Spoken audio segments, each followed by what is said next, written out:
On this week's episode of the Prophetic Worship Podcast, join Hayley Hibbard and myself as we talk about what our red flags are and what our green flags are for our team members. It's a really good one. Hello and welcome to the Prophetic Worship Podcast.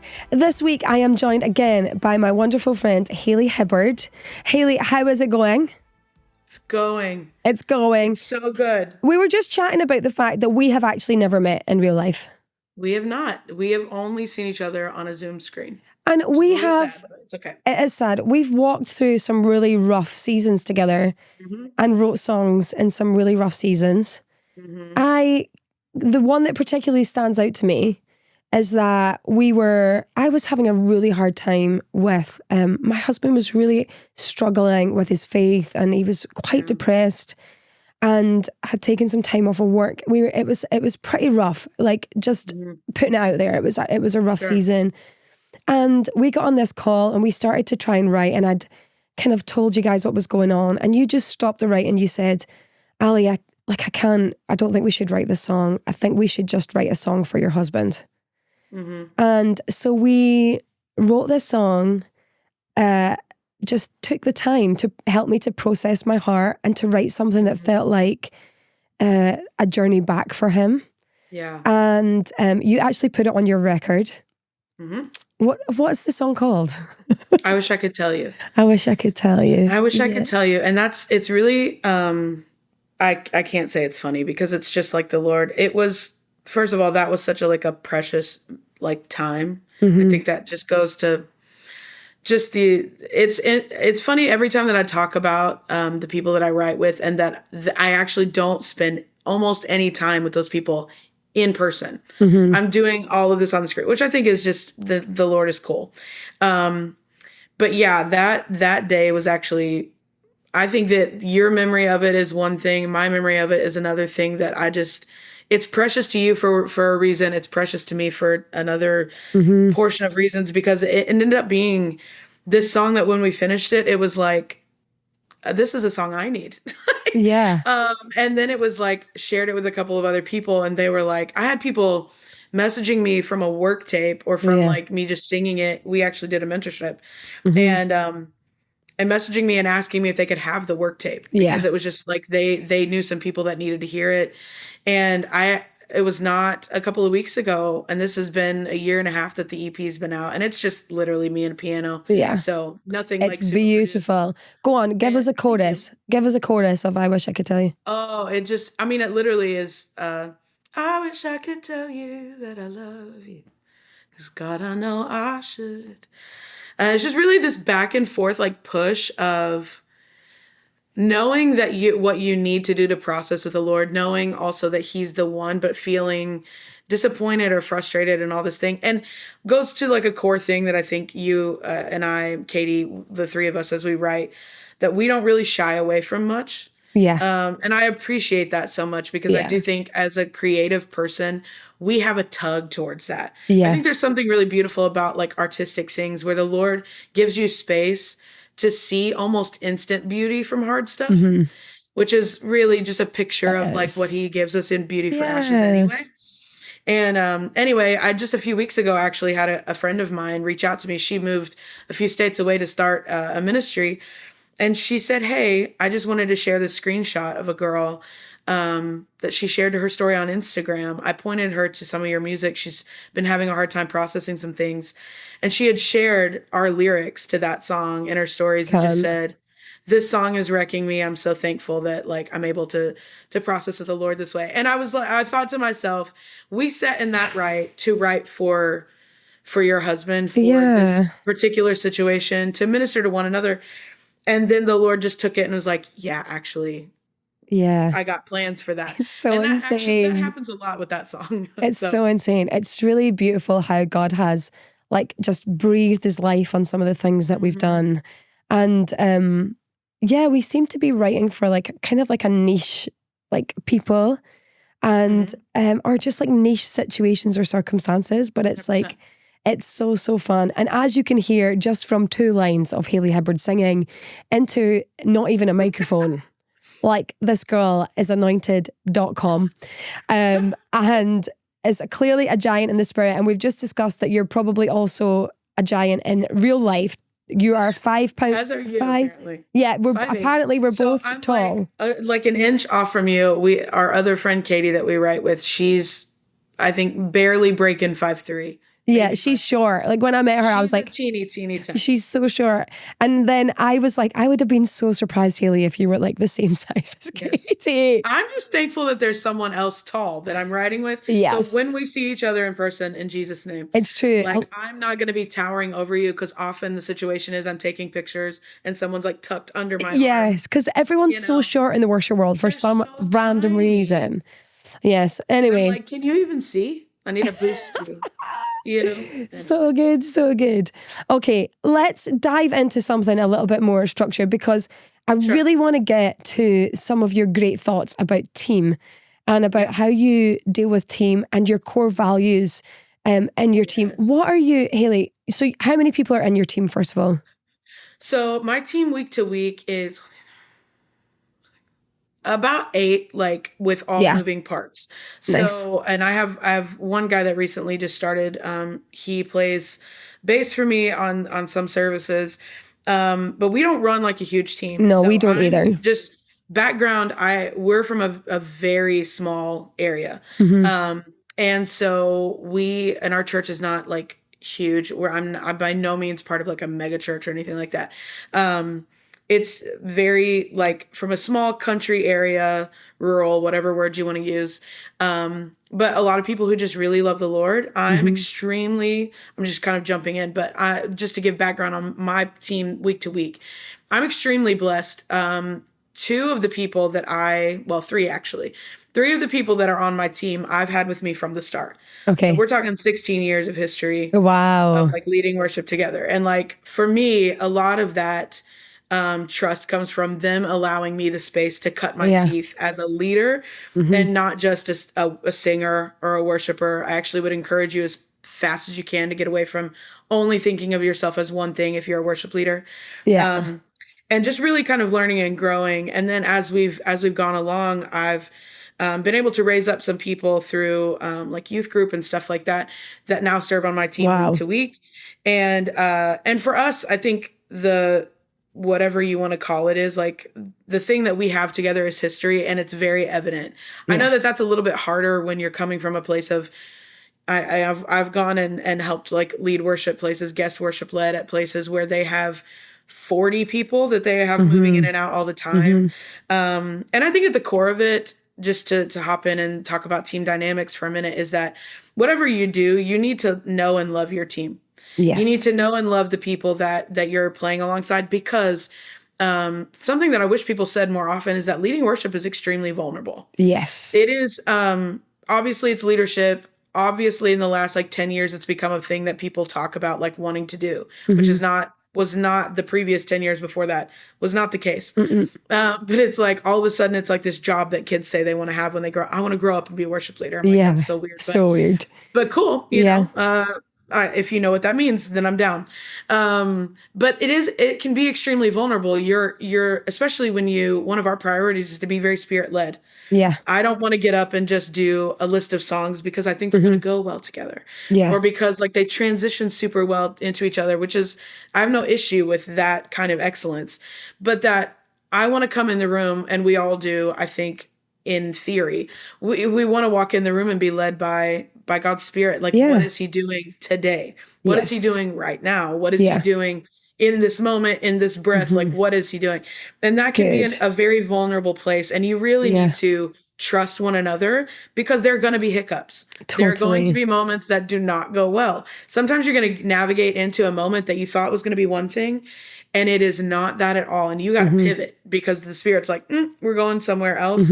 And so for us, like I think the big thing is like just building some history together so that when we even like cross communication, there's so much that my team, I don't even have to signal. They just know. Yes. They've learned. One of my favorite things is that they've all learned to listen. Yes. I think that the power of listening is so undervalued in teams. Oh, wow. It's because so many of us feel like I have this job to be heard, and that's true. But when you're playing on a team, one of your core jobs is to listen. Really good. And not just to the Spirit, but to one another. Yeah. To know, like, to understand even just the authority in the Spirit of like, okay, who am I following right now other than the Spirit? You know, I'm the leader, right? It doesn't do me any good if everybody thinks they're the leader. Yeah, true. So it's that listening and that I love that. That just comes from time. I love that. Yeah. We run a really small outfit as well. So I actually can't count quick enough in my head how many people I have. But I think I'm probably sitting around the same 6 to 8 people. I brought on 4 of our teens in the last month or so. So I'm maybe up to about 10 now. But when I first started in as worship director or lead worshiper or whatever my job title was at the time, I knew that I couldn't do it with the team that currently was on the platform. Sure. I think there was probably about 14 or 15 people. The majority of them were singers, didn't really have very many skilled musicians. And I realized I'm going to have to build this slowly, because I'm going to have really great relationship with people. I'm going to have to start to build history with people. And so I basically took it back down to me and Dan, who was playing guitar, and Caris, I think, on vocals. And I had history with Caris already. Me and Dan had been on a platform, sharing a platform for about 18 months or something. And then we introduced a girl called Sarah, who was like a godsend of like someone who you think you have history with, but you've never been on a platform with them before. Sure. Yeah. And so started in and around that, and then gradually just building it up. And I think these stories are good of small teams, because actually in the UK particularly, most people have small teams. Most people are not running massive outfits. I would be surprised if most churches have more than 10 to 15 people on a team. That would be considered a big worship team here in the UK. Yeah. So I think that's really helpful. Yeah. And I often, it's really hard, I'll say this, it's really hard to deplatform someone.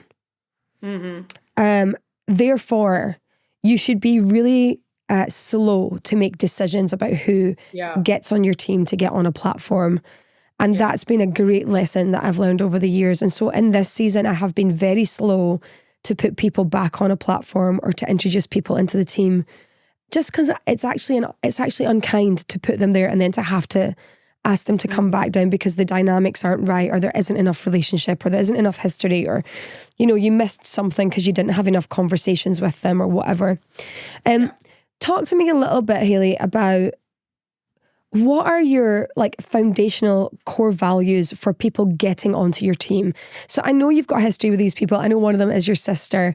But what are the non-negotiables for team members that are serving with you on a platform? Yeah, just right out of the gate, I think knowing your own vision and having your head around what is the expectation of me as the worship leader. I'm a very big proponent of, vision comes from leadership. There's so many things that come into this to start, but I do think having a core grasp on what is the expectation of me? What is the vision of the house? What is the vision of my leadership? And then letting that trickle down to what does that mean for me as a worship leader, serving this greater vision of the house, serving my pastoral staff, serving in that capacity, knowing what that is. First, I think it's hard sometimes because you have people trying to onboard people that are gifted based on just the fact that they're gifted. And they have no idea whether or not they're gonna get on board with what the vision is, if they even have a whiff of the vision, much less have caught it to carry it. And I think to some extent, I do think that's what some of that you're talking about, that it's a little bit unkind to be unclear. Yes. That if you can't get behind the vision of what God is wanting to do, and this is where it gets sometimes sticky, is that people want to believe that, well, I have an idea of something that the other people in my church just don't have an idea of yet. Well, God's not in disagreement with himself. So he's not going to lead you a bunch of different directions. You probably need to just figure out whether or not you actually want to be in this house or not. Come on. Say that again. God is not in disagreement with himself. Yes, Hayley Hibbard. I'm not confused. I do think that sometimes that's what we have, these people that come in with all these like fresh ideas. And I appreciate that. I love that you've got thoughts and ideas and that God's like speaking to you. But you need to get on board with the idea of spiritual authority. And if the Lord's not going to anoint someone to be bypassed, that's silly. He doesn't anoint 3 kings at the same time and expect them all to lead. If you feel like your time is coming, like let's say I've had people be like, well, I'll lead worship, but I do things my way. That's pretty much your immediate no for me. Because I really think that to lead worship, really to do anything leadership well, you need to be humble. There needs to be some sort of ability within you to sort of say, okay, what is my role in this season and this place right now that God's calling me to, and what am I serving? And if they can't get on board with that vision, that's like automatic. No, we can't do that. Oh, the other expectations are like, I need to know that I don't have to wonder when you leave platform, when you leave the stage, whatever your verbiage is, that I don't need to worry about whether or not you are who you say that you are, when it comes to serving the Lord. I don't want to feel like I'm going to have someone come to me and be like, I saw so-and-so in a fist fight in the parking lot of the grocery store. Like, I'm obviously at this point, if you're on my team and I hear a story like that from you, I'm going to be concerned because something major must have happened, because that's just not who you are. I want to know that there's some character to you. I want to know that there's a reasonable expectation on my part that you are pursuing the Lord in your own like personal life outside of church time, which I guess would be another thing for me, is that I don't want the only time that I see you living a life of worship, and I'm not just meaning music, is when you're on stage. For me, that's like big fat red flag if I don't feel like I see from you a life that is devoted to the Lord. Or if the only time that you can be consistent with all manner of discipline things with the Lord is when you have the potential of being on stage and being seen, is a big no-no for me. But then the other, on the side of like, what are, I guess you could do culturally, red and green flags. So I would say like those for me are like red flags. I'm not looking for people whose whole objective is just to be seen, but I do gravitate towards people, for me personally, that want to be in service of whatever the Lord is doing, no matter what that looks like. My favorite conversations start with, hey, Pastor Hayley, anything that you need, if you ever need anything, these are the things that I'm good at. These are the blocks of time that I have available. If there's anything you ever need, please just let me know. Because for me, that is like an open door for you. You have come to me, you believe in the vision of this house. You like what you're seeing, and you're making yourself available to me as a leader, and not having an expectation that my first, like, you're not coming to me. I know, I'm sure you've had this as well, having people come to you and be like, well, I can sing, and it's like, I don't actually, but good. I do now, and I don't really know what you want me to do with that information, because your attitude needs some work. But that's just me being funny, but also sometimes it's true. That when you have a heart that really just wants to serve the Lord, whatever that looks like, it makes it so much easier for your leaders in general to want to throw open the door and say, yes, let me use you here and here and here. And my go-to advice, I get to coach a lot of like younger worship leaders, teenagers and young adults, is make yourself invaluable to your leadership. Because if you ever want to lead, you first need to learn how to follow well. And that's not revolutionary. I've heard people say that, but I think in the worship space, sometimes that gets lost a little bit, because we do have a bad habit of elevating talent without evaluating character. And I do think that there's something to be said for, I know some extremely talented people who I would not on any day of the week invite onto stage with me to try to lead a room, because they're only going to be a hindrance and a distraction. And on the contrary, I know extremely talented people who you may not even know that for a very long time, because when they get opportunities to serve, they genuinely are trying to serve what God is doing in the room and not have an American Idol moment. So I think for me, like, that's humility and a heart for the church, I think, is maybe what I would just classify it as. There are the other things, like I'm from a charismatic background, so we're very spirit led, and that's just always how we're going to be. And so if that's not something you're on board with, there's like the housekeeping kind of things. There are things of like excellence in your musicianship. You may not be ready for an opportunity yet, but you give me an opportunity to speak into you things you need to work on. I'm absolutely here for that. We use the number system, just on like a basic sort of like technical level. We use the number system because it makes it extremely easy for us to communicate and quickly and efficiently and that kind of stuff. Stylistically, we sort of have a vein, but even beyond that, one of the things I've learned is if I pour into my team members and I coach up and I encourage their own personal style, that personal style actually enriches the style of our team as a whole. And it leads them to be better musicians and better ministers to the Lord through what they're doing, whether they're on an instrument or they're singing. So, yeah, it's really good. Yeah, I think I agree with just about everything that you've said.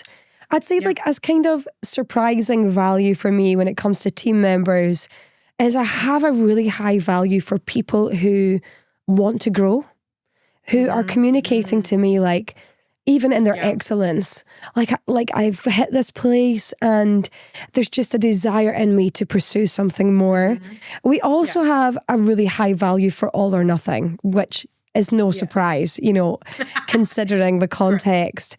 But this, I remember like the first ever document that we wrote about like who we are, like, and like what we're agreeing to, like it was like our team agreement.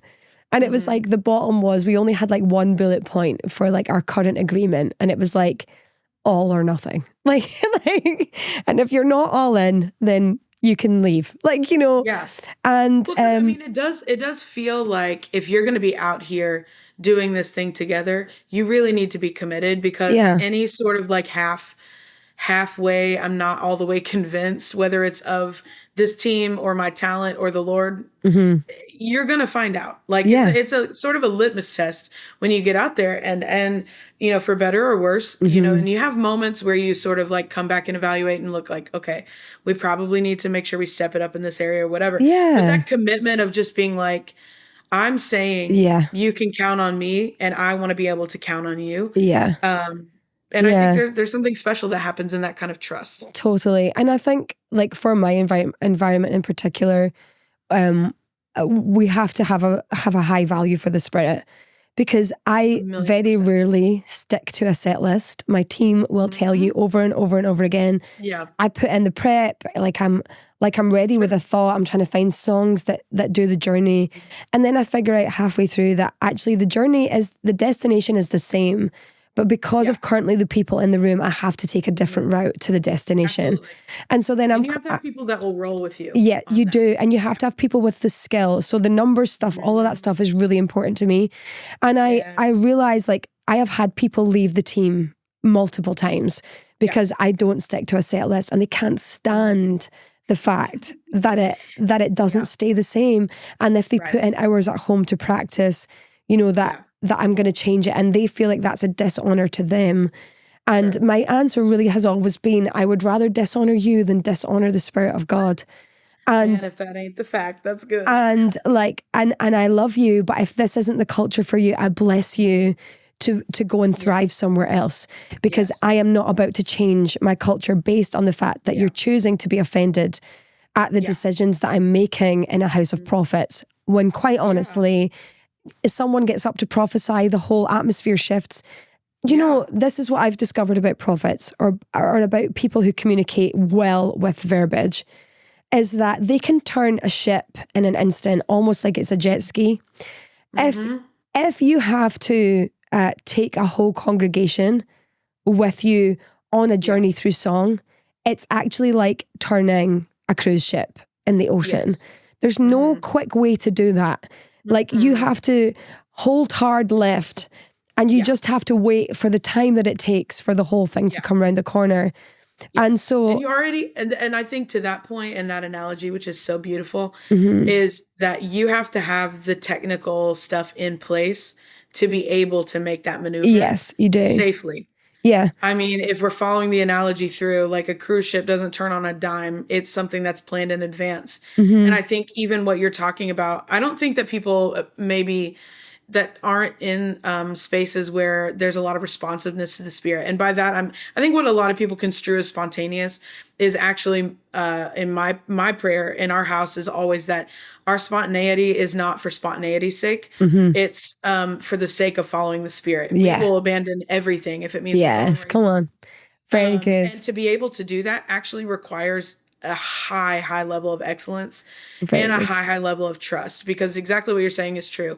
I mean, there are people that I'm sure that don't even pursue an opportunity to be on team because I'm the same way. Yeah. And I'm very open with my team about that. Like you guys all know that the journey for us together in every set that we lead is we have a preparation, and I genuinely, I spend time, with the Spirit, just wondering like, and asking him, and not, I think sometimes we think of it as like this really super intense thing. And I think for me, I try to make sure that the Holy Spirit stays in the conversation with me constantly. We have so much of a thought life that a lot of times we alienate him from, and this is prayer. And I'm like, why don't you just let them live together? That I want him in the conversation of any kind of set list that I'm trying to build needs to be led by him, right? Because you have the camps that say, well, God can plan as much as he can just move spontaneously. And that's true. Yeah. That's very true. And I believe there's almost never a time where the set list is completely trashed. Yeah. It's almost always that he's taking a different route to accomplish the same thing. Yes. And we have like these core moments that oftentimes end up being, pillars in the set list that we planned. But that we're weaving in and out of those places to include the stuff that he's saying in the moment. Yeah. And exactly what you said is true. It has to be very calculated and intentional.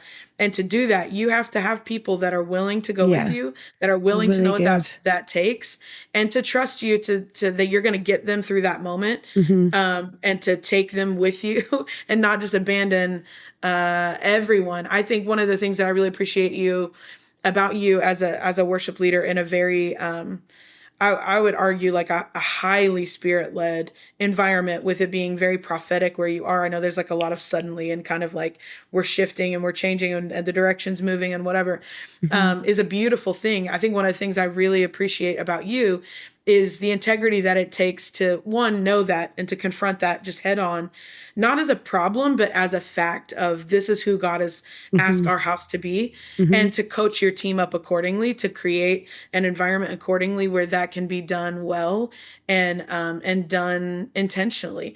That is something that I have more and more conversations with people being like, we really want to be more Spirit-led. We really want more spontaneous moments.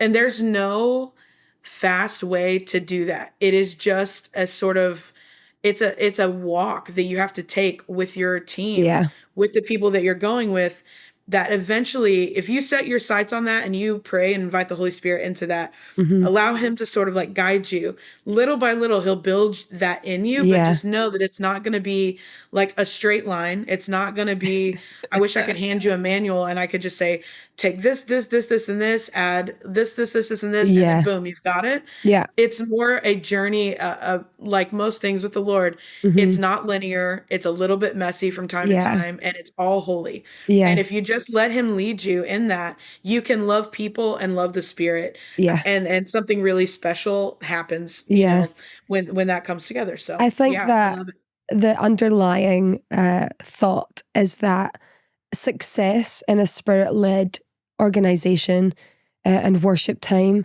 is when it doesn't matter how messy it was, doesn't matter if it sounded great, were we obedient to what the Spirit asked of us? And obedience has to be our measure of success.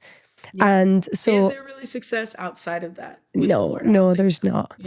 So on that note, Hayley Hibbard, thank you so much for joining us for the Prophetic Worship Podcast. For everyone who has listened to us going on about our teams, I just want to set you a challenge. I challenge you to go and to write down what you value most in a worship team. I want you to set it out. I want you to write it down so that you can clearly communicate to your teams where your values are. And it will really help them with their expectations of what it is to be on your team and how it is to serve on your team. And so we just bless you into your week to all of our listeners, and we will see you on the next episode of the Prophetic Worship Podcast. Thank you for listening to the Prophetic Worship Podcast. If you want to keep up to date with everything that is happening with us here at GPA Worship, please go and follow us on social media, on Instagram or on Facebook at GPA Worship or Ali McFarlane Music. Additionally, we would love it if you would go and stream our music. You can find us on Spotify, Apple or Amazon, again under GPA Worship. Please like, share and follow everything that we are doing. And with that being said, we will see you on the next episode of the Prophetic Worship Podcast.